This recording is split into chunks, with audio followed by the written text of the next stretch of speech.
శ్రీ శ్రీ శ్రీ వరాహ లక్ష్మీ నరసింహస్వామి నిత్య కళ్యాణం నేత్రపర్వంగా సాగింది.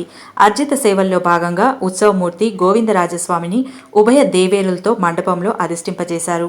పాల్గొన్న భక్తుల గోత్రనామాలతో సంకల్పం చెప్పి పంచరాత్రాంగం శాస్త్రం విధానంలో విశ్వక్సేనారాధన పుణ్యహవచనాలతో కార్యక్రమానికి శ్రీకారం చుట్టారు.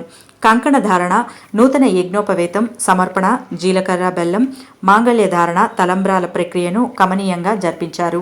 మంత్రపుష్పం, మంగళ శాసనాల తర్వాత భక్తులకు వేద ఆశీర్వచనాలు, శేష వస్త్రాలు, స్వామివారి ప్రసాదాలను అందజేశారు.